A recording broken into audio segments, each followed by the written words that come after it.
Solo levelling की episode 4 के साथ हाजिर हूँ। अभी तक जिसने मेरे चैनल को सब्सक्राइब नहीं किया, चैनल को सब्सक्राइब कर दे, वीडियो को लाइक और शेयर कर दे। शुक्रिया। मिस्टर किंग के वहाँ से भाग जाने के बाद सिर्फ 3 लोग पीछे अल्टर पर बचते हैं, जिनमें एक जूही, मिस्टर सोंग और हमारा हीरो जिनवू है। मिस्टर सोंग दरवाजे की तरफ देखते हैं और कहते हैं मिस्टर किंग के भागने के बाद दरवाजा और भी ज्यादा क्लोज हो गया है। मिस्टर सोंग उनसे कहते हैं वैसे तो बहुत देर हो चुकी है, लेकिन मुझे समझ आ गई है यहाँ पर क्या चल रहा है। वो जिनवू से कहते हैं जूही को अपने साथ लो और यहाँ से चले जाओ। जब तक इस अल्टर पर एक भी इंसान मौजूद रहेगा तब तक ये दरवाजा मुकम्मल तौर पर बंद नहीं होगा। तुम और जूही की जिंदगी अभी बहुत बड़ी है, तुम अभी जवान हो, जल्दी से यहाँ से चले जाओ।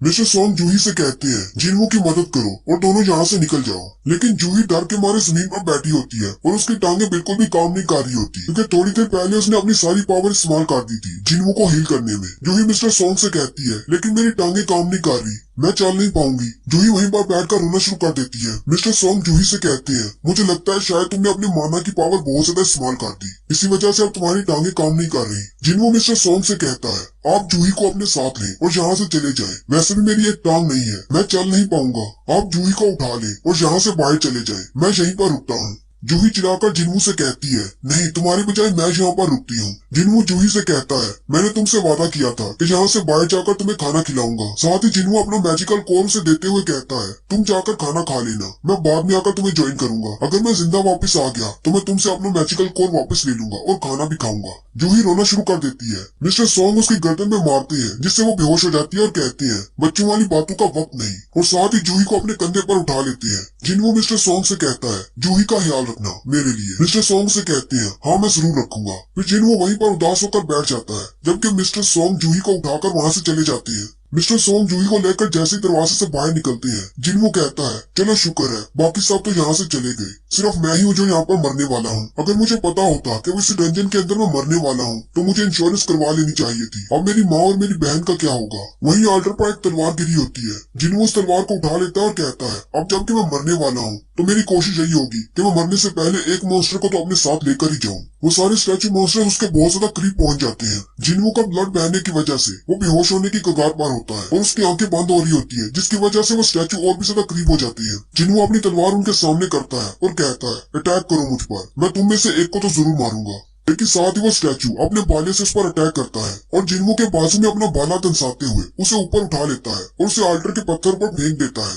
जिनवू बेचारा खून में लिपटा आल्टर के पत्थर पर लेटा होता है और यही कह रहा होता है मैं मरना नहीं चाहता, काश मेरे पास एक मौका होता, काश मुझे एक और चांस मिल जाए। मेरे पास भी मेरी फैमिली है, मुझे भी उनकी केयर करनी है, मैं भी यहाँ पर मरना नहीं चाहता। हालांकि ये फैसला मेरा था कि मैं यहाँ पर रुकता हूँ, लेकिन मैं मरना नहीं चाहता। वो बड़ा सा स्टैचू फिर से उस पर अटैक करने वाला होता है। जिनवू कहता है काश मेरे पास एक और चांस होता, मुझे बस एक और चांस मिल जाए, मैं यहाँ पर नहीं मरना चाहता। जैसे ही वो बड़ा स्टैचू उस पर अटैक करने वाला होता है, वो सारी की सारी ब्लू फ्लेम्स बुझ जाती है और उन ब्लू फ्लेम्स के बुझने के साथ ही वो सारे स्टैचूज वहीं पर रुक जाते हैं और एक अलार्म बजने के साथ ही जिनवू के सामने एक विंडो ओपन होती है। तुमने इस सीक्रेट मिशन की सारी रिक्वायरमेंट्स को पूरा कर लिया है। जिनवू कहता है आखिर ये सीक्रेट मिशन क्या है और मैंने कौन सी रिक्वायरमेंट्स को पूरा कर लिया है। और साथ ही फिर से आवाज आना शुरू होती है जो कि उस विंडो पर लिखा होता है, वही उसको आवाज आ रही होती है। जिनवू कहता है अब इसका क्या मतलब है। वहीं पर एक और विंडो ओपन होती है जिस पर लिखा होता है तुमने रिक्वायरमेंट्स पूरी कर ली, अब तुम एक प्लेयर बन सकती हो। क्या तुम एक प्लेयर बनना चाहोगे। तुम्हारे पास ज्यादा वक्त नहीं बचा,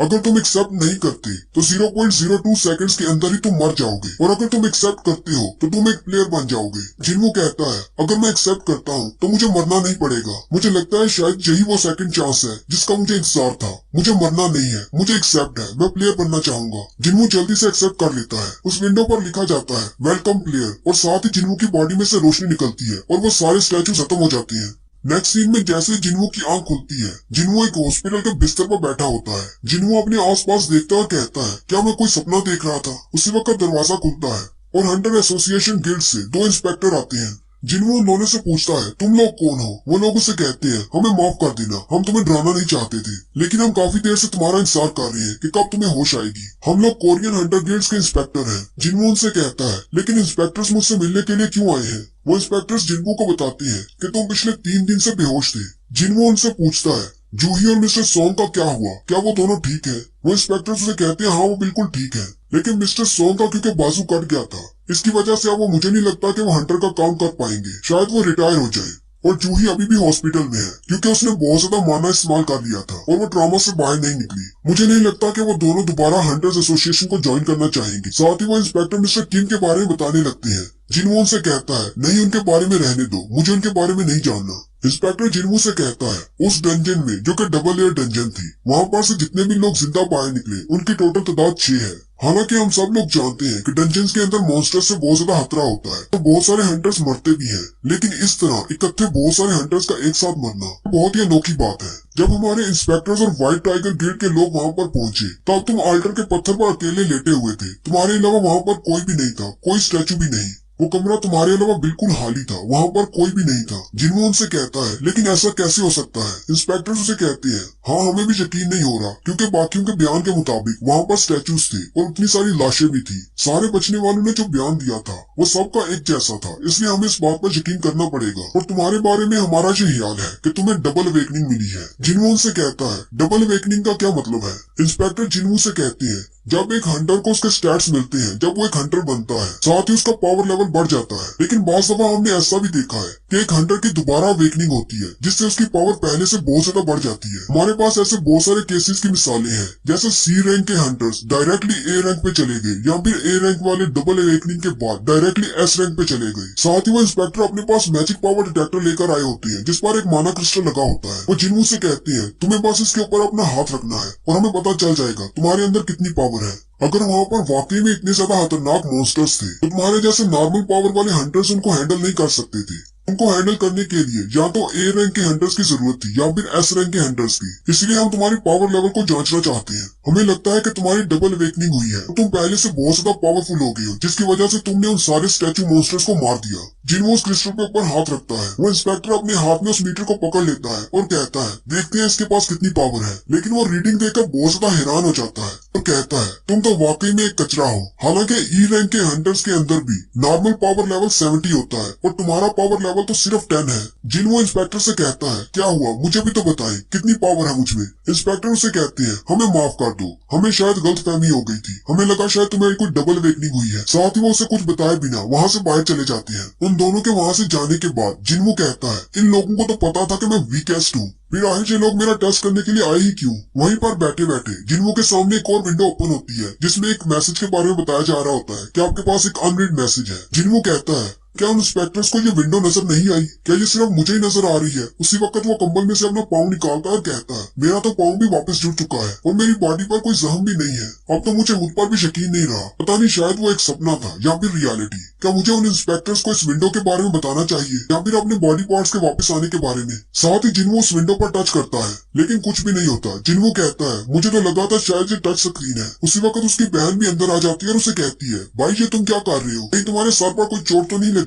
असल में उसकी बहन को भी वो विंडो नजर नहीं आ रही होती। उसकी बहन चिल्लाती है, उसके पास आ जाती है और उसे कहती है मैंने तुमसे कहा था कि दोबारा डंजन में मत जाना, मैंने तुमसे कहा था कि जख्मी होकर मत आया करो, मैं बहुत ज्यादा परेशान हो जाती हूँ। बाकी सारे हंटर जख्मी होकर क्यों नहीं आते, सिर्फ तुम ही अकेले ऐसे क्यों हो जो जख्मी होकर बाहर आते हो? अगर तुमने इस तरह जख्मी होकर बाहर आना बंद नहीं किया तो मैं अपनी स्टडी छोड़ दूंगी और मैं भी काम करना शुरू कर दूंगी। तुम्हें हमेशा मेरी स्टडी के लिए काम करना पड़ता है। वो मैसेज वाली विंडो अभी भी उसके सामने होती है। जिनवू अपनी बहन से कहता है क्या तुम्हें ये चीज नजर आ रही है? जिना उसे कहती है मुझे कुछ भी नजर नहीं आ रहा। जिनवू उसे कहता है अगर तुम्हारे पास गेम में कोई मैसेज हो जो तुम्हें पढ़ना हो तो तुम कैसे पढ़ोगी? जिना उसे कहती है मुझे लगता है शायद तुम्हारे सर में कोई चोट लगी है और तुम पागल हो गए हो। अगर तुम्हारे पास कोई मैसेज है तुम अपने मेल बॉक्स को ओपन करो और उसको पढ़ लो। जिनवू कहता है ओपन द मेल बॉक्स और उसका मैसेज ओपन हो जाता है। उसके मैसेज में लिखा होता है कि उसने डेली क्वेस्ट को पूरा करना है जो कि अपनी पावर को इंक्रीज करना है। जिनवू कहता है अब इसका क्या मतलब हो सकता है? जिना उसे कहती है अच्छा ठीक है मैं यहाँ से जा रही हूँ। बाहर उसकी दोस्त खड़ी होती है, वो उसे कहती है चलो यहाँ से चले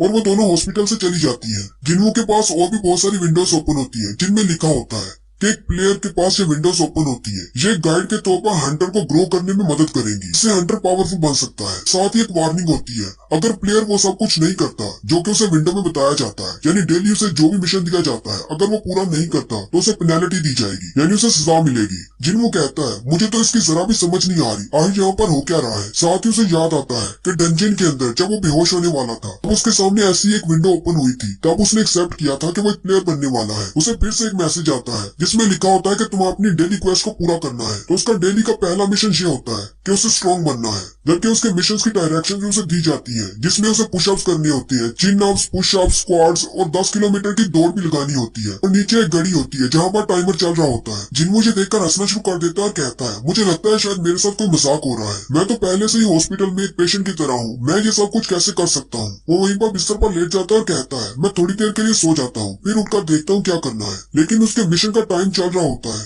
जैसे ही उसके मिशन की टाइम लिमिट खत्म हो जाती है, उसकी घड़ी का रंग शुरू हो जाता है, अलार्म बजना शुरू हो जाता है और कहा जाता है कि तुमने अपने मिशन को पूरा नहीं किया, इसलिए अब तुम्हें पनिशमेंट मिलेगी। उसी वक्त जिन्मू का बिस्तर हिलना शुरू हो जाता है। जिन्मू कहता है, आज यहाँ पर चल क्या रहा है। वहीं पर बिस्तर पर बैठे बैठे सब कुछ चेंज हो जाता है। वो एक हॉस्पिटल के कमरे की बजाय एक बड़े से रेगिस्तान में बैठा होता है। जिन्मू बहुत ज्यादा हैरान हो जाता है और कहता है, मैं अचानक हॉस्पिटल से एक रेगिस्तान में कैसे आ गया। उसी वक्त उसके पीछे से एक बड़ा सा सेंटीपीड मॉन्स्टर निकलता है और साथ ही उसकी पनिशमेंट की डायरेक्शन भी उसे मैसेज बॉक्स में दिखाई जाती है, जिसमें उसे कहा जाता है कि अब सजा के तौर पर तुम्हें 4 घंटे इसी डेजर्ट के अंदर रहना है और इस सेंटीपीड मॉन्स्टर से बचना है। जिन्मू उस बड़े से मॉन्स्टर की तरफ देखता है और हंसते हुए कहता है, मुझे लगता है मेरे साथ मजाक ही हो रहा है। और यहीं पर हमारी एपिसोड 4 का एंड होता है। एक्सप्लेनेशन अच्छी लगी हो तो कमेंट करके जरूर बताएं। चैनल को सब्सक्राइब कर दें, वीडियो को लाइक और शेयर कर दें। शुक्रिया। हेलो गाइस, कैसे हैं आप सब लोग। लेवल अप के एपिसोड 5 के साथ हाजिर हूँ। अभी तक जिसने मेरे चैनल को सब्सक्राइब नहीं किया, चैनल को सब्सक्राइब कर दें, वीडियो को लाइक और शेयर कर दें। शुक्रिया। लास्ट एपिसोड के एंड पे हमने देखा था जिन्मू को स्ट्रॉन्ग बनाने के लिए उसे एक डेली क्वेस्ट दी जाती है, लेकिन जिन्मू उसे नहीं करता, जिसकी वजह से उसे पेनाल्टी के तौर पर एक रेगिस्तान में भेज दिया जाता है, जहाँ पर उसे 4 घंटे एक बड़े से सेंटीपीड मॉन्स्टर से खुद को बचा कर रखना है। और वो भागता है और भागता है और खुद को उससे बचाता है और आखिरकार उसकी 4 घंटे का टाइम लिमिट पूरा हो जाता है, जिससे उसकी पेनाल्टी खत्म हो जाती है और वो वापस अपने हॉस्पिटल में आ जाता है। और साथ ही उसकी विंडो पर लिख दिया जाता है कि तुमने पेनाल्टी क्वेस्ट पूरी कर ली है। इस क्वेस्ट को पूरा करने के लिए तुम्हारा रिवार्ड आ चुका है, क्या तुम अपने रिवार्ड को एक्सेप्ट करना चाहोगे। जिन्होंने उस मॉन्स्टर के सामने भाग भाग कर बहुत ज्यादा थक चुका होता है, वो वहीं पर लेट जाता है। उसी वक्त नर्स अंदर आती है और कहती है, इसको क्या हो गया। वो हॉस्पिटल के फर्श पर बहुत सारी रेत देखकर बहुत ज्यादा हैरान हो जाती है और जिन्मू भी फर्श पर पड़ा होता है। वो जल्दी से हेल्प के लिए कहती है कि कोई जल्दी से आओ और हमारी मदद करो। उसके बाद नेक्स्ट सीन कुछ दिन के बाद का होता है। 2 नर्सेस खड़ी आपस में बातें कर रही होती है। एक उसे कहती है, क्या तुम्हें उस पेशेंट के बारे में पता है जिसका नाम जिन्मू है, मैंने सुना है कि वो एक हंटर है। दूसरी नर्स उसे कहती है, हाँ मैंने सुना है, मैं उसे रोजाना देखती हूँ। हालांकि उसकी हालत खराब थी, इसी वजह से उसे हॉस्पिटल लाया गया था, लेकिन फिर भी वो रोजाना सुबह उठकर रनिंग करता है। मैंने डॉक्टर को इसके बारे में बताया था। डॉक्टर ने कहा कि हंटर्स नॉर्मल इंसान के मुकाबले में जल्दी रिजनरेट करते हैं, इसलिए वो जैसा कर रहा है उसे करने दो, उसको एक्सरसाइज करने दो। दूसरी नर्स उसे कहती है, खिड़की से बाहर देखो, वो अभी भी रनिंग कर रहा है। जिन्मू भागते हुए कहता है, उस वाकये को पेश आए 4 दिन गुजर चुके हैं और मैं 4 दिन से लगातार वर्कआउट कर रहा हूँ। मुझे कुछ चीजों के बारे में पता चला है। पहली बात ये कि मेरे सामने ये जो विंडो ओपन होती है ये कोई इल्यूजन नहीं है, और दूसरी बात ये सिर्फ मुझे ही दिखाई देती है और किसी को भी दिखाई नहीं देती। जिन्मू अपनी डेली क्वेस्ट पूरी कर लेता है और साथ ही उसे ऑप्शन दिया जाता है कि डेली रिकवरी का ऑप्शन प्रेस करो। जिन्मू उसे जैसे एक्सेप्ट करता है उसकी सारी फटीग खत्म हो जाती है, यानी भाग भाग कर जितना भी वो थक जाता है अपनी एक्सरसाइज करके उसका सारी थकान खत्म हो जाती है। मोफेंग कहता है, पता नहीं ये किस किस्म का मैजिक है, लेकिन डेली क्वेस्ट की एक्सरसाइज करने के बाद मैं बहुत ज्यादा थक जाता हूँ, लेकिन रिकवरी का ऑप्शन दबाते ही मेरी सारी थकान खत्म हो जाती है और मैं बिल्कुल नॉर्मल हो जाता हूँ। यही नहीं, मुझे डेली के स्टैट पॉइंट्स मिलते हैं। इसके अलावा मुझे गिफ्ट बॉक्स भी मिलते रहते हैं, जिनमें अजीब सी चीजें निकलती है। मैं अपने स्टैट पॉइंट्स को अपनी एजिलिटी और अपनी हेल्थ को बढ़ाने के लिए इस्तेमाल कर सकता हूँ। मैं अपने स्टैट पॉइंट्स को अपनी हेल्थ में, अपनी सेंस में या फिर अपने इंटेलिजेंट पॉइंट्स में जितना भी बढ़ाता जाऊंगा, उतनी ज्यादा मेरी ये सारी चीजें बढ़ती जाएंगी। अभी के लिए मेरा लेवल सिर्फ 1 है। मुझे लगता है कि शायद मेरा लेवल बढ़ने से मेरे बाकी के स्टैट पॉइंट्स भी बढ़ेंगे। इसके अलावा मेरे पास एक मेन्यू है जिसमें मेरे पास स्किल्स है और इन्वेंटरी का ऑप्शन है, जहाँ पर मैं अपने वेपन्स रख सकता हूँ और अपनी उठाई हुई चीजों को वहाँ पर स्टोर कर सकता हूँ। ये तो बिल्कुल एक गेम की तरह है, जो कि पता नहीं किस सिस्टम की वजह से कंट्रोल हो रहा है। फिर 1-2 दिन गुजरने के बाद जिन्हों अपनी रिसेप्शन वाली नर्स के पास जाता है और उसे कहता है, मुझे कुछ देर के लिए छुट्टी चाहिए, मुझे हॉस्पिटल से बाहर जाना है। नर्स उसे कहती है, लेकिन तुम्हें कहाँ पर जाना है। जिन्हों उसे कहता है, मुझे कुछ काम है, वो निपटा कर आता हूँ। नर्स उसे जाने देती है। जिन्मू वहाँ से सीधा हैपजोंग स्टेशन पर आ जाता है। असल में ये भी उसकी एक क्वेस्ट होती है। जिन्मू को रिवार्ड के तौर पर एक गिफ्ट बॉक्स में एक की मिलती है। जिन्मू के हाथ में वो की होती है। जिन्मू कहता है, मुझे देखना है कि ये की क्या काम करती है। जिन्मू कहता है, उस गिफ्ट बॉक्स में बहुत सारी चीजें निकलती हैं, कई बार बहुत ही बेकार चीजें जैसे बैंडेज और पेन्स वगैरह निकलते हैं, लेकिन कभी कभी इस तरह की चीजें भी निकल आती है। उस की के बारे में लिखा होता है कि ये एक ऐसी की है जिसकी मदद से तुम एक इंस्टेंट डंजन बना सकते हो, लेकिन तुम इस की को सिर्फ हैपजॉन्ग स्टेशन के 3rd फ्लोर पर ही इस्तेमाल कर सकते हो। जिन्वो कहता है पता नहीं ये वाकई में काम करेगी या नहीं, क्योंकि डंजन अपने आप ओपन होती है, किसी की से नहीं हो सकती, लेकिन शायद ऐसा हो भी सकता है क्योंकि मेरे साथ जो कुछ भी हो रहा है वो बहुत ज्यादा अजीब है। शायद ये सब कुछ डबल वेकनिंग की वजह से हो रहा है, या फिर मेरी डबल वेकनिंग होने वाली है। जिन्वो उस की को अपने हाथ में पकड़ता है और कहता है अगर दूसरे लोगों को इस बारे में पता चल गया कि सबसे वीकेस्ट हंटर को डबल वेकनिंग मिल गई है तो वो लोग तो मेरे ऊपर बहुत ज्यादा हंसेंगे, इसलिए मुझे पहले ट्राई करना होगा क्या वाकई में मुझे डबल वेकनिंग मिली है या नहीं। जिन्वो कहता है मुझे अपनी रनिंग एबिलिटी पर पूरा भरोसा है, पर इस की से डंजन ओपन होने के बाद वहाँ पर बहुत ज्यादा मॉन्स्टर्स हुए तो मैं वहाँ से जल्दी से भाग आऊंगा। मोफेंग हैपजॉन्ग स्टेशन के 3rd फ्लोर पर चला जाता है और वहाँ पर जाकर अपनी चाबी को घुमाता है, जिसकी वजह से बहुत सारी एनर्जी निकलती है और एक पोर्टल ओपन होता है। मोफेंग चलते हुए उस पोर्टल के अंदर चला जाता है, साथ ही विंडो ओपन होती है और उसे बताया जाता है कि तुम इंस्टेंट डंजन के अंदर आ चुके हो, और साथ ही उस पोर्टल का दरवाजा सील हो जाता है। जिन्वो बहुत ज्यादा घबरा जाता है और कहता है इसका दरवाजा तो बंद हो गया, मैंने तो ये सोचा था अगर डंजन के अंदर खतरनाक मॉन्स्टर हुए तो मैं जल्दी से भाग जाऊंगा, लेकिन अब मैं क्या करूँ। उसी वक्त एक लड़की जो कि मोबाइल यूज कर रही होती है उसके पास से गुजर जाती है। मोफेंग कहता है कहीं ऐसा तो नहीं कि मैं किसी अलग डायमेंशन में आ गया हूँ। जिन्वो कहता है इस पोर्टल का डोर एक नॉर्मल डंजन जिसमें पहले जा चुका हूँ उससे बहुत ज्यादा मुख्तलिफ है। जिन्वो वहीं पर बैठ जाता है और रोना शुरू कर देता है और कहता है अब मैं क्या करूँ, मैंने तो सोचा था कि मैं यहाँ से भाग जाऊंगा, लेकिन अब मैं बाहर नहीं जा सकता। और साथ ही उसके सामने एक विंडो ओपन होती है जिसमें उसे कहा जाता है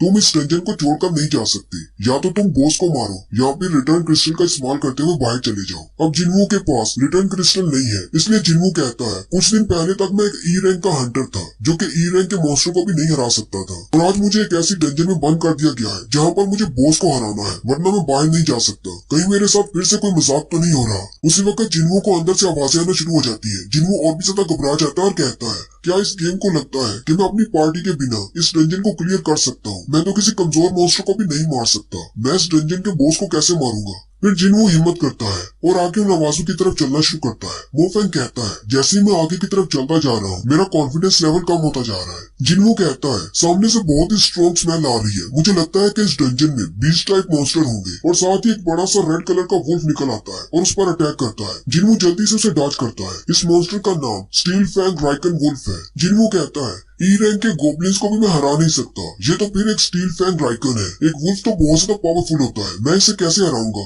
मोफेंग अपनी टांगों की तरफ देखता है तो उसके पैर कांप रहे होते हैं। मोफेंग कहता है मेरी तो टांगे साथ नहीं दे रही, ये तो बहुत ज्यादा डर के मारे कांप रही है। वो भेड़िया फिर से आगे बढ़ता है और जिन्वो पर अटैक करता है। जिन्वो उसे डॉज करते हुए कहता है मेरे पास तो कोई हीलर भी नहीं है, मैं यहाँ पर जख्मी नहीं हो सकता, अगर मैं जख्मी हो गया तो मैं यहीं पर मारा जाऊंगा। वो वुल्फ पीछे हटने के बाद फिर से उस पर अटैक करता है। जिन्वो पीछे की तरफ बैक फ्लिप करते हुए उसको डॉज करता है। जिन्वो कहता है मुझे लगता है शायद मेरी एक्सरसाइज की वजह से मेरी बॉडी बहुत ज्यादा इलास्टिक हो गई है, अब मेरी बॉडी पहले से ज्यादा लाइट है। जिन्वो उसके ऊपर से जंप मारते हुए नीचे आकर खड़ा हो जाता है और उसे कहता है मैं मौत के मुंह से वापस आया हूँ, मुझे जिंदगी जीने का दूसरा मौका मिला है, मैं तुमसे डरने वाला नहीं हूँ, मुझे अभी और स्ट्रॉन्ग बनना है, मैं अभी नहीं मार सकता। और साथ ही वो पंच मारता है उस भेड़िए के मुंह पर, जिससे वो भेड़िया दूर जाकर गिरता है। जिन्वो खुद भी ये देखकर बहुत ज्यादा हैरान हो जाता है और कहता है मेरे पास इतनी ज्यादा पावर कैसे आ गई, कहीं इस वजह से तो नहीं मैंने अपने स्टैट पॉइंट्स को अपनी स्ट्रेंथ में डाल दिया था। लेकिन साथ ही वो सामने की तरफ देखता है तो वो स्टील फैंग राइकन फिर से उठ खड़ा होता है। जिन्वो कहता है मेरे पास अभी जितनी भी स्ट्रेंथ है वो इसको हराने के लिए काफी नहीं,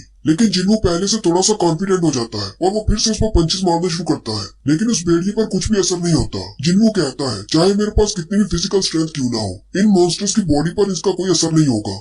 जिन्वो को जब ये लगता है कि वो इसको नहीं हरा पाएगा, जिन्वो कहता है अब मैं क्या करूं, मैं इसको नहीं हरा सकता, ना ही मैं यहाँ से बाहर निकल सकता हूँ। भेड़िया उस पर अटैक करता है, जिन्वो के कंधे पर अपना पंजा मारता है। जिन्वो कहता है मेरे पास और कोई भी हंटर नहीं है, ना ही मेरे पास हीलर है, ना ही मेरे पास कोई वेपन है, मेरे पास सिर्फ मेरी बॉडी है, मैं अपनी बॉडी से इसको कैसे हरा सकता हूँ, काश मेरे पास कोई वेपन होता। उसी वक्त उसे याद आता है कि उसकी इन्वेंट्री में एक तलवार पड़ी हुई है जो कि उसने मिस्टर किम से ली थी। वो जल्दी से अपनी विंडो में अपनी इन्वेंट्री को ओपन करता है तो उसके अंदर वही तलवार पड़ी होती है। जिन्वो उस तलवार को वहाँ से बाहर निकाल लेता है और कहता है मुझे नहीं पता कि ये तलवार यहाँ पर क्या कर रही है, और साथ ही वो उस तलवार को निकालते हुए उस वुल्फ की तरफ एक स्लैश लगाता है और उसे सेंटर से 2 टुकड़ों में काट देता है। उस एक वुल्फ के मरते ही उसी वक्त उसके सामने विंडो ओपन होती है जिसमें लिखा जाता है कि तुमने एक राइकन को मार दिया है, इसलिए तुम्हारा लेवल अप हो गया है। जिन्हों कहता है मिस्टर किम ने बताया था कि उन्होंने इस तलवार को 3 मिलियन वॉन में खरीदा है। हालांकि मेरे पास इतने पैसे नहीं है, मैं तो ऐसी तलवार को छू भी नहीं सकता, लेकिन अब तलवार मेरे पास है तो मैं इसको इस्तेमाल कर सकता हूँ। और ये गेम की इन्वेंटरी तो बहुत ज्यादा अच्छी है, मैं इसमें कुछ भी स्टोर कर सकता हूँ। और उसी वक्त अंधेरे में से 2 और वुल्फ निकल कर आ जाते हैं। जिनवू कहता है अब मेरे पास एक तलवार है, अब मुझे इनसे डरने की कोई जरूरत नहीं, अब मेरा डर पहले से कम हो चुका है। पहली वाली स्लैश जब उसने लगाई थी तब उसकी तलवार नीचे फर्श में धंस गई थी। जिनवू जल्दी से उस तलवार को निकालने की कोशिश करता है, लेकिन वो उसको निकाल नहीं पा रहा होता। वो दोनों राइकन वुल्फ आगे बढ़ते हैं और उस पर अटैक करते हैं। जिनवू अपना पूरा जोर लगाता है और उस तलवार को निकालने की कोशिश करता है और आखिरकार वो उस तलवार को निकाल लेता है। तलवार को निकालते ही वो उसको पीछे की तरफ घुमाता है। दोनों में से एक वुल्फ मर जाता है, जबकि दूसरा वुल्फ उसकी तलवार को अपने दांतों में पकड़ लेता है। जिनवू कहता है इसको ऐसे ही तो स्टील फैंग नहीं कहते, इसके दांत तो वाकई में स्टील के बने हुए हैं। जिनवू कहता है लेकिन मैं अपनी तलवार को नहीं खो सकता, और साथ ही वो उसके पेट में घुटना मारता है और अपनी तलवार को आजाद करवाते हुए उसे सेंटर से काट देता है और दूसरा राइकन भी मर जाता है। और उसी वक्त वहां पर एक और वुल्फ आ जाता है। जिनवू उसकी तरफ देखता है और कहता है उस डंजन में जहाँ पर मैं मरते मरते बचा था, उन मॉन्स्टर्स के सामने तुम जैसे वुल्फ तो कुछ भी नहीं हो। जिनवू उस वुल्फ को घूर कर देखता है, वो वुल्फ पीछे अंधेरे में गायब हो जाता है। उसी वक्त जिनवू के स्टैट वाली विंडो ओपन होती है जिसमें उसके स्टैट्स दिखाए जाते हैं। जिनवू का लेवल 2 हो जाता है। साथ ही उसे 2 स्पेशल स्किल्स भी मिलती हैं, जिसमें एक स्प्रिंट है यानी वो अपनी स्पीड को बढ़ा सकता है, और दूसरा मस्कुलैरिटी अपने मसल्स को बढ़ा सकता है। जिनवू अपनी स्टैट विंडो की तरफ देखता है और कहता है जैसे ही मैं लेवल अप होता हूँ तो मेरे सारे स्टैट्स एक पॉइंट के साथ आगे बढ़ जाते हैं, लेकिन डेली क्वेस्ट को पूरा करने पर मुझे सिर्फ 3 स्टैट पॉइंट्स मिलते हैं। तो इसका मतलब डंजन में आकर मॉन्स्टर्स को मारना और लेवल अप होना ये मेरे लिए ज्यादा फायदेमंद है। जिनवू कहता है अपनी एबिलिटीज पर पॉइंट बढ़ाने से पता नहीं मुझे कितना फायदा होता है। इन सारी में मुझे सिर्फ स्ट्रेंथ की समझ आती है। मैंने इसको 20 पॉइंट्स पर रखा है, लेकिन मुझे इसका महसूस हो रहा है कि मैं काफी ज्यादा स्ट्रॉन्ग हो चुका हूँ। लेकिन मुझे इस बात की समझ आ चुकी है कि जैसे मेरा लेवल अप होगा मेरे स्टैट्स बढ़ेंगे और मेरी पावर भी ज्यादा बढ़ेगी। जिनवू कहता है तो इसका मतलब दुनिया का सबसे वीकेस्ट हंटर यानी कि मैं भी स्ट्रॉन्गर बन सकता हूँ। जिनवू अपने ही मारे हुए वुल्फ की बॉडी के पास जाकर खड़ा हो जाता है और कहता है मैंने इसको मार दिया, लेकिन इसके अंदर से कोई मैजिकल कोर क्यों नहीं निकली? क्या ये बाकी डंजन्स के मुकाबले में कोई अलग डंजन है, या फिर ये वाले मॉन्स्टर्स अपने पीछे कोर नहीं छोड़कर जाते? वहीं पर जिनवू को एक राइकन फैंग मिलता है जो कि स्टील फैंग होता है। जिनवू कहता है ये वाले मॉन्स्टर स्पेशल मैजिकल कोर तो नहीं छोड़कर जा रहे, लेकिन इस तरह की आइटम छोड़कर जा रहे हैं। और मेरे पास विंडो में एक स्टोर भी है जहाँ पर मैं इन चीजों को रख सकता हूँ या फिर बेच भी सकता हूँ। वहाँ पर खरीदने और बेचने का ऑप्शन होता है। जिनवू खरीदने के ऑप्शन को क्लिक करता है, लेकिन कुछ भी नहीं होता क्योंकि उसका लेवल लो होता है, इसलिए उसे कहा जाता है तुम्हारा लेवल अभी लो है, इसलिए तुम कुछ भी खरीद नहीं सकते। अगर तुम चाहो तो अपनी चीजों को बेच सकते हो। फिर वो बेचने के ऑप्शन पर क्लिक करता है तो उसे वुल्फ के दांत के बदले में 20 गोल्ड दिए जाते हैं। जिनवू कहता है पता नहीं 20 गोल्ड कितने होते हैं, मुझे इस करेंसी का नहीं पता, मुझे लगता है शायद ये डंजन ई रैंक के बराबर होगी। जिनवू कहता है अब मुझे क्या करना चाहिए? मैं इस डंजन को छोड़ नहीं सकता जब तक मैं बॉस को नहीं मारता, लेकिन अगर मैं बॉस से फाइट करने के लिए यहाँ पर रुकता भी हूँ तो मेरे पास इतना राशन नहीं है, मैं यहाँ पर भूख से मर जाऊंगा। और अगर बॉस ई रैंक का भी हुआ फिर भी वो मुझसे ज्यादा स्ट्रॉन्ग है, मैं उसको हरा नहीं पाऊंगा। ना ही मुझे पता है कि रिटर्न क्रिस्टल कहाँ से मिलता है, मैं वापस कैसे जा सकता हूँ। उसी वक्त वो सामने की तरफ देखता है, वो पहले वाला वुल्फ जो कि चला गया था वो अपने साथ और भी बहुत सारे वुल्फ्स को लेकर आता है। वहाँ पर बहुत सारे वुल्फ्स इकट्ठे हो जाते हैं और यहीं पर हमारी एपिसोड 5 का एंड होता है। हेलो गाइस, कैसे हैं आप सब लोग? लेवल अप की एपिसोड 6 के साथ हाजिर हूँ। अभी तक जिसने मेरे चैनल को सब्सक्राइब नहीं किया, चैनल को सब्सक्राइब कर दे, वीडियो को लाइक और शेयर कर दे, शुक्रिया। जिनवू 3 राइकन वुल्फ्स को मारने के बाद लेवल 2 पर पहुंच जाता है, लेकिन उसी वक्त वहाँ पर बहुत सारे और वुल्फ्स निकल आते हैं। जिनवू उनको देखकर उठकर खड़ा हो जाता है और कहता है अब मुझे इनसे डरने की जरूरत नहीं, मैं पहले ही एक बार मर चुका हूँ। और अपनी तलवार पकड़ते हुए भागता हुआ उन वुल्फ्स की तरफ चला जाता है और उन वुल्फ्स को काटना शुरू कर देता है, जबकि वो वुल्फ्स भी आगे बढ़कर उस पर अटैक कर रही होती है। जिनवू अपनी तलवार को घुमाई जाता है और बहुत सारे वुल्फ्स को मार देता है। जैसे ही वो एक वुल्फ को मारता है उसका लेवल अप हो जाता है। वुल्फ्स को मारने के साथ साथ उसका लेवल अप होता जा रहा होता है। जिनवू कहता है अगर मैं यहीं पर रुक जाता हूँ तो मैं इनके हाथों मारा जाऊंगा, इसलिए मुझे इनको मारना होगा। मैं एक हंटर हूँ, मैं यहाँ पर नहीं मर सकता। अगर मैं यहाँ पर मर गया तो मेरी माँ और मेरी बहन का ख्याल कौन रखेगा? मुझे हमेशा एक कमजोर ई रैंक का हंटर नहीं मानकर रहना। अगर मैं स्ट्रॉन्ग बन सकता हूँ तो मैं हर चांस लूंगा और अपने आप को स्ट्रॉन्ग बनाऊंगा। अगर ये गेम के रूल्स मुझे स्ट्रॉन्ग बना रहे हैं तो मैं इस गेम के हर रूल को फॉलो करूंगा। जिनवू सारे वुल्फ्स को मारने के बाद बहुत ज्यादा थक जाता है और चलता हुआ जैसे सामने वाले कमरे में जाता है, वहाँ पर वो साइड पर देखता है तो और भी बहुत सारे वुल्फ्स होते हैं। पहले वाले वुल्फ्स को मारने की वजह से जिनवू को एक नया टाइटल मिलता है जो कि वुल्फ स्लेयर होता है। जिनवू अपनी तलवार की तरफ देखता है तो उस पर बहुत सारे क्रैक पड़ जाते हैं। जिनवू कहता है चाहे मैं कितना भी कोई अच्छा वेपन क्यों ना खरीद लूं। बार बार डंजन्स के अंदर आकर इन मॉन्स्टर्स को मारने पर मेरा वेपन टूट ही जाएगा। साथ ही जिन्वो कहता है, मैंने जब अपना पहला वेपन खरीदा था वो मैंने 50,000 वॉन का खरीदा था। उस चाकू की मदद से मैंने बहुत सारे छोटे मॉन्स्टर्स को तो मार दिया, लेकिन बॉस के सामने मेरा वेपन बिल्कुल भी नहीं टिक पाया और सिर्फ एक ही स्ट्रोक में वो टूट गया। उस दिन मुझे 3 मैजिकल क्रिस्टल मिले थे, लेकिन उन्हें बेचकर मेरे उस चाकू की कीमत भी पूरी नहीं हुई, इसलिए मैंने दोबारा कभी वेपन नहीं खरीदा। और साथ ही दिखाते हैं जिन्वो उन सारे के सारे वुल्फ्स को मार देता है जो कि बाद में आए थे। फिर जिन्वो अपनी इन्वेंटरी को ओपन करता है तो उसमें 34 वुल्फ फैंग्स होते हैं, जबकि 2 ट्रैवलर्स क्लॉड होते हैं और उसे एक हार्ट स्टोन भी मिलता है जिसकी मदद से वो वापस जा सकता है डंजन से बाहर। जिन्वो उस हार्ट स्टोन को अपने हाथ में पकड़ लेता है और कहता है, क्या मुझे वापस लौट जाना चाहिए? लेकिन साथ ही वो कहता है, नहीं, मुझे वापस नहीं जाना। क्या पता दोबारा मुझे इस तरह की डंजन कभी ना मिले और मैं अपने आप को स्ट्रॉन्ग ना बना सकूं। आज मेरे पास मौका है, मैं अपने आप को स्ट्रॉन्ग बना सकता हूँ। अगर मैं इस डंजन से बाहर चला जाता हूँ तो क्या होगा अगर ये डंजन गायब हो गई? इसका मतलब मैं दोबारा इसमें नहीं आ पाऊंगा। तो मुझे क्या करना चाहिए? मुझे आगे बढ़कर बॉस से फाइट करनी चाहिए या फिर अभी वापस चले जाना चाहिए? यही सारी बातें करते हुए जिन्वो आगे की तरफ बढ़ता जाता है और रास्ते में जितने भी वुल्फ्स आते हैं उन सबको मारता जाता है। जैसे ही वो उनको मारता है उसका लेवल अप होता जाता है। जिन्वो कहता है, जितनी बार मेरा लेवल अप होता है इन मॉन्स्टर्स को मारना मेरे लिए और भी ज्यादा आसान हो जाता है। जैसे जैसे वो डंजन में अंदर की तरफ जाता है वहाँ पर मंकी मॉन्स्टर्स और बहुत सारे रेजन मॉन्स्टर भी आ जाते हैं जो एक साथ उस पर अटैक करते हैं। जिन्वो कहता है, ये डंजन तो एक गेम की तरह डिजाइन की गई है। सारे मॉन्स्टर्स एक ही पैटर्न के साथ अटैक करते हैं। वुल्फ्स नीचे से आते हैं, मंकी ऊपर से आते हैं, जबकि रेजर्स पीछे की तरफ से अटैक करते हैं। उसी वक्त एक मंकी ऊपर से जंप करता है।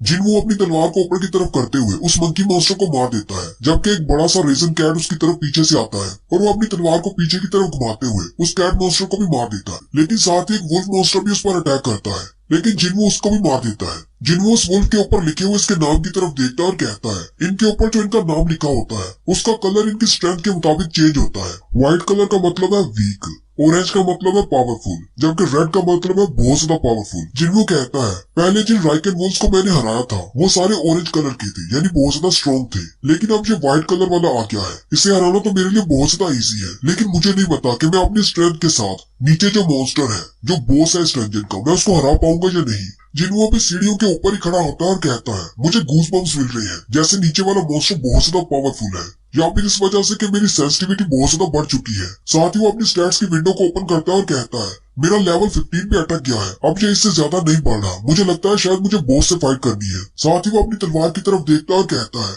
मेरी तलवार भी ज्यादा देर नहीं टिकेगी अगर मैं इसी तरह छोटे मॉन्स्टर से फाइट करता रहा। फिर वो सीढ़ियां उतरते हुए नीचे की तरफ चलना शुरू करता है जहाँ पर बॉस है। जिन्वो जैसे सीढ़ियां उतरकर नीचे जाता है तो वहाँ पर पानी होता है और उस पानी में एक बड़ा सा मॉन्स्टर होता है, एक स्नेक टाइप मॉन्स्टर। वो पानी में बड़ी ही तेजी के साथ आगे की तरफ बढ़ता है और जिन्वो पर अटैक करता है। जिन्वो अपनी तलवार को सामने करते हुए उसे ब्लॉक करता है, लेकिन उस बॉस मॉन्स्टर के अटैक की वजह से वो पीछे दीवार के साथ जाकर गिरता है और जैसे ही वो अपनी तलवार की तरफ देखता है तो उसकी तलवार टूट चुकी होती है। जिन्वो कहता है, मुझे तो लगा था कि लेवल अप होने की वजह से मैं काफी ज्यादा स्ट्रॉन्ग हो चुका हूँ। उसी वक्त सामने उस बॉस मॉन्स्टर को दिखाते हैं जो कि एक स्नेक मॉन्स्टर है जिसका नाम ब्लू पॉइजन रासा का है। जिन्वो उसके नाम की तरफ देखता है और कहता है, इसका नाम अभी भी ऑरेंज है, यानी कि ये इतना ज्यादा पावरफुल नहीं है। जिन्वो उस बड़े से सांप के स्केल्स को देखता है और कहता है, इसकी बॉडी बहुत ज्यादा हार्ड है, मेरी तलवार इसकी बॉडी को पियर्स नहीं कर पाएगी और ना ही मेरे पंचेस इस पर काम करेंगे। बॉस आगे बढ़ता है और उस पर अटैक करता है। जिन्वो डॉज करते हुए उसकी बॉडी पर अपनी तलवार से अटैक करता है और कहता है, मुझे बहुत ज्यादा पावर के साथ इस पर अटैक करना होगा ताकि मैं इसकी बॉडी के अंदर अपनी तलवार को दंसा सकूं। लेकिन उस सांप की बॉडी पर इसका कुछ भी असर नहीं होता।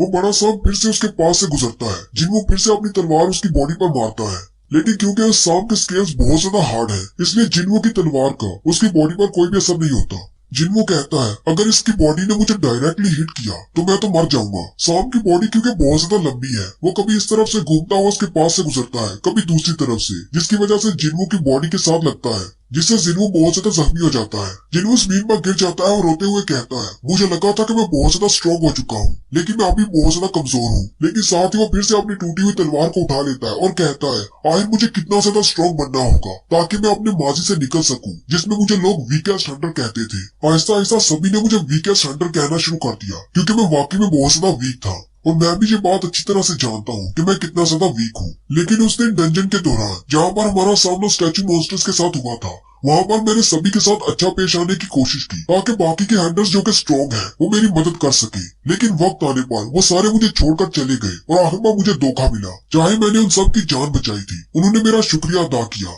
लेकिन ये काफी नहीं था। जब उनके सामने उनसे भी ज्यादा ताकतवर मॉन्स्टर्स निकल आए तो वो लोग मुझे धोखा देकर वहां से भाग गए। और आखिर बार सबसे स्ट्रॉन्ग की ही जीत होती है और कमजोर पीछे रह जाती है। इसलिए मुझे कमजोर बने नहीं रहना, मुझे स्ट्रॉन्ग बनना है। मैं इस डंजन में स्ट्रॉन्ग बनने के लिए आया था। साथ ही चिन्मू बार बार उस बड़े सांप पर अटैक किए जा रहा होता है और कहता है ये बॉस उन स्टैच्यू मॉन्स्टर के सामने कुछ भी नहीं। वहाँ पर मुझे जितना ज्यादा डर था यहाँ पर नहीं है। वो अपनी टूटी हुई तलवार से बार बार उसके स्केल्स पर अटैक करता है, लेकिन जब उसकी तलवार के अटैक्स बेफायदा हो जाती है वो स्नेक मॉन्स्टर की गर्दन के साथ लटक जाता है और कहता है मैंने अपने सारे स्टैट पॉइंट्स को अपनी स्ट्रेंथ में ऐड कर लिया है। मेरे पास फिजिकल स्ट्रेंथ है। साथ ही वो उसकी बॉडी को अपने हाथों की मदद से पिचकाना शुरू कर देता है और अपनी फुल पावर को इस्तेमाल करते हुए अपने दोनों हाथों को उसकी गर्दन में गड़ा देता है और उस सांप के मोटे स्केल्स भी उसको नहीं बचा पाते। वो उसके स्केल्स को इतना ज्यादा पिचका देता है कि वो बड़ा स्नेक खुद ही मर जाता है। नेक्स्ट सीन हॉस्पिटल का होता है। डॉक्टर रिसेप्शन वाली नर्स से पूछता है जिन्हू अभी तक वापस नहीं आया। नर्स उसे कहती है हाँ अभी तक नहीं आया। डॉक्टर उसे कहती है लेकिन वो सुबह के टाइम गया था और इस वक्त शाम हो चुकी है, वो अभी तक वापस क्यों नहीं आया। नर्स डॉक्टर से कहती है लेकिन वो तो ठीक हो चुका है, हम तो उसे कल डिस्चार्ज करने वाले हैं। डॉक्टर उसे कहता है हंटर्स के बारे में कुछ भी नहीं कहा जा सकता, इसीलिए हमें उन्हें हॉस्पिटल के अंदर ही रखना होगा। मैंने सुना है कि हाई क्लास के हंटर्स को बहुत ज्यादा पैसे मिलते हैं, लेकिन लो क्लास के हंटर्स को ज्यादा पैसे नहीं मिलते और वो अपनी जान को ऐसे जोखिम में डालते रहते हैं। पता नहीं आखिर वो इतना डेंजरस काम करते ही क्यों है। मुझे तो ये सोच कर ही डर लगता है। बास दफा हमारे पास कुछ ऐसे हंटर्स भी आते हैं जिनकी बॉडीज पूरी तरह से खराब हो चुकी होती है और वो बहुत ज्यादा जख्मी होती है। पता नहीं डंजन्स के अंदर वो किस तरह का काम करती है, क्योंकि आम लोग कभी डंजन्स के अंदर नहीं गए। क्योंकि हमारे हॉस्पिटल में जितने भी हंटर्स आते हैं वो पूरी तरह ब्लड में लिपटे होते हैं। हालांकि रोड एक्सीडेंट वाले पेशेंट्स भी उनकी तरह ज्यादा जख्मी नहीं होते। नर्स डॉक्टर से कहती है ये तो बहुत ही अमेजिंग है कि इतने ज्यादा हार्श कंडीशन के दौरान भी वो डंजन्स में से जिंदा वापस आ जाती है। डॉक्टर नर्स से कहती है ऐसी बात नहीं है, असल में हंटर्स में से जो सबसे ज्यादा वीक हंटर्स भी होते हैं वो भी आम इंसान से बहुत ज्यादा पावरफुल होते हैं। ऐसा कहना गलत नहीं कि वो खुद भी मॉन्स्टर्स हैं। दूसरी तरफ डंजन के अंदर उस बड़े से सांप को मारने के बाद जिन्मू को बताया जाता है कि उसने 3 बार लेवल अप किया है। जिन्मू ये देखकर हंसना शुरू कर देता है और उस सांप को मारकर उसके पास ही बैठा होता है और कहता है मुझे लगता है कि मैं पहले से ज्यादा स्ट्रॉन्ग हो गया हूँ। बड़े सांप को मारने पर उसे इन्वेंट्री में 2 चीजें मिलती है। एक उसे डैगर मिलता है जिसकी स्पेशल पावर ये है कि वो किसी को भी कट करके उसे पैरालाइज कर सकता है, जबकि उसे एक पोशन मिलता है जो कि एक थैली में होता है। उसके अंदर उस सांप का वेनम होता है जिसको पीने से वो अपनी बॉडी को हार्ड कर सकता है। जिन्मू कहता है मेरे सारे कपड़े फट चुके हैं, मेरी तलवार टूट चुकी है, मेरी पूरी बॉडी जख्मों से कवर है, लेकिन मुझे एक नया डैगर मिल गया है जो कि मिस्टर किंग की उस तलवार से ज्यादा बेहतर है। एक ऐसा डैगर जो कि हड्डी से नहीं बना बल्कि दांत से बना है, वो भी एक सांप की, और इसके अटैक स्टैट्स तो बहुत ही अच्छे हैं। मैं इससे किसी को भी पैरालाइज कर सकता हूँ या फिर ब्लीड इफेक्ट दे सकता हूँ। फिर वो अपनी उस थैली की तरफ देखता है और कहता है पता नहीं इसका क्या इस्तेमाल है, लेकिन मैं इसे अपनी इन्वेंट्री में स्टोर कर लेता हूँ, कभी इसका इस्तेमाल कर लूंगा। साथ ही उसके पास एक और विंडो ओपन होती है जिसमें बताया जाता है कि तुमने डंजन के बॉस को हरा दिया है, इसलिए ये सारी टेंशन खत्म होने वाली है, सब कुछ नॉर्मल हो जाएगा। और वो सब कुछ वहाँ से पिक्सेलेट होकर गायब हो जाता है और जिन्मू हैपजंग स्टेशन पर ही खड़ा होता है। जिन्मू जैसे सीढ़ियां चढ़कर बाहर निकलता है और कहता है पता नहीं टाइम क्या हो गया होगा। उसी वक्त बाहर बारिश भी हो रही होती है। सामने से एक सोल्जर आता है और जिन्मू से कहता है तुम कौन हो और यहाँ पर कैसे आए, क्या तुमने न्यूज के बारे में नहीं सुना। जिन्मू उसकी तरफ देखता है और कहता है ये तो एक सोल्जर है। वो उससे पूछता है क्या हुआ यहाँ पर। सोल्जर उसे कहता है क्या तुमने नहीं सुना, लेकिन साथ ही वो जिन्मू के हाथ में टूटी हुई तलवार देखता है। वो जिन्मू से कहता है क्या तुम एक हंटर हो। जिन्मू से कहता है हाँ मैं एक हंटर हूँ। सोल्जर उसे कहता है सर हंटर प्लीज इस तरफ आइए। बाकी के सारे हंटर्स मॉन्स्टर के साथ इस तरफ फाइट कर रहे हैं। वहीं पर सड़क के इर्द गिर्द बहुत सारे मॉन्स्टर्स मरे पड़े होते हैं। जिन्मू कहता है मुझे लगता है शायद किसी गेट में से मॉन्स्टर निकले होंगे। सोल्जर जिन्मू से कहता है छोटे मॉन्स्टर्स को तो मार दिया गया है, लेकिन उनका बॉस मॉन्स्टर जो कि डंजन का बॉस था वो अभी भी बाहर है और कुछ हंटर्स उसे फाइट कर रहे हैं। जिन्मू उस तरफ देखता है और कहता है मेरी सेंसिबिलिटी बहुत ज्यादा बढ़ गई है, मुझे महसूस हो रहा है ये इस डंजन का बॉस है और वो बहुत ज्यादा पावरफुल है। एक बड़ा सा स्टोन मॉन्स्टर जो कि डंजन का बॉस है वो बाहर होता है और उससे बहुत सारे हंटर्स लड़ रहे होते हैं, जबकि नॉर्मल इंसान भी खड़े वहाँ पर देख रहे होते हैं। सोल्जर्स उनसे कह रहे होते हैं पीछे रहिए, फोटोज लेने की जरूरत नहीं, यहाँ पर बहुत ज्यादा